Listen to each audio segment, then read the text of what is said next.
ulo mo? Kasi po, hindi ko po alam kung safe po ba yung mga gamot na pinapainom niyo sa akin eh. Nung last time po, nakita ko po kayo sinusunog niyo yung vial ng Canixidol. Bakit, Mami? Kasi po ba totoo yung sinabi ko? Na pang hayop po talaga yung gamot na yon? Kaya po ba tinatago niyo sa akin? Lahat ng mga gamot na to ay para sa sakit mo. Safe ang lahat ng to para sa tao mo, Ki. Then if it's safe, Mommy, why don't you try it yourself? Then ako susunod.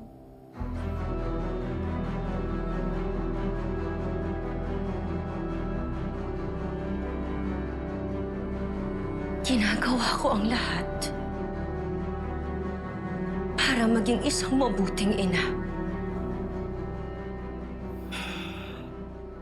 Pero bakit parang pinaparamdam mo sa akin na ang sama-sama ko?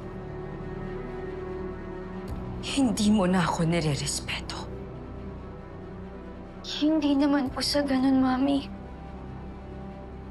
I just want to know kung safe po ba talaga yung mga gamot na pinapainom niyo sa akin.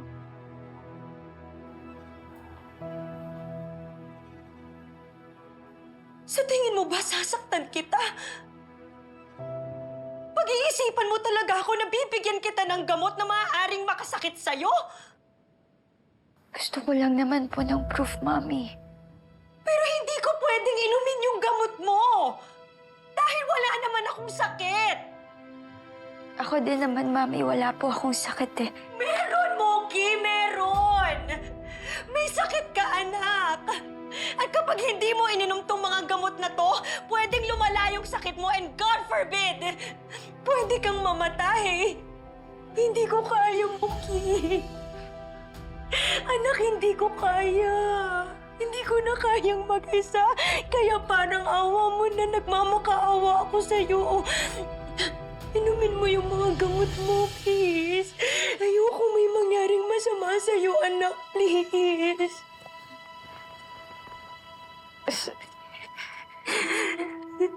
Please, I'm begging you.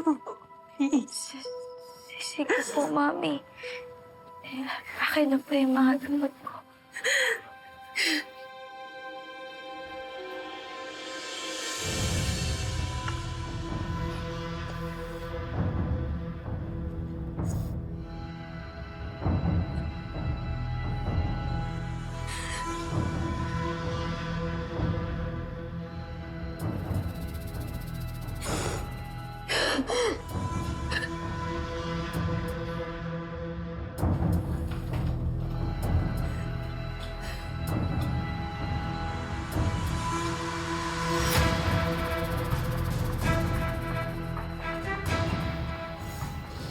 Salamat, anak. Salamat.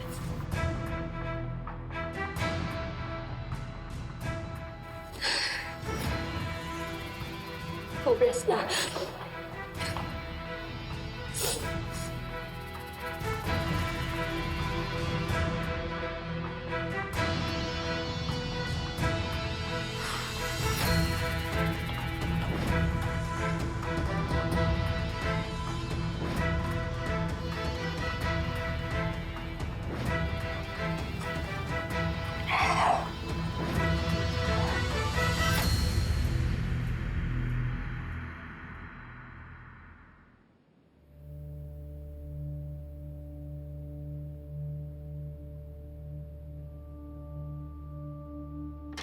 Nikki? Ano yan? Ay, hindi mo iniinom yung mga gamot mo. Bakit? Akin na. Kasi ate, feeling ko, mas lalo akong lumalala kapag iniinom ko yung mga gamot ko eh. Alam mo, ilang araw na akong hindi umiinom ng mga gamot ko, pero look at me. I'm still okay. Maayos yung pakiramdam ko. Batang to? Ano, sa tingin mo ba papainumin ka ng mami mo ng mga hindi mo naman kailangan? Di ko alam, ate. Mommy is insisting na may sakit ako. Kahit iba naman yung nararamdaman ko. At hindi naman siya doktor. Ano sabi mo? Hindi doktor ang mami mo? Ayun na nga, ate. Doon ako naguguluhan. Hindi ko alam kung ano ba talaga yung totoo. Kung may sakit ba talaga ako o wala. At kung wala talaga akong sakit, bakit ginagawa ni Mami to?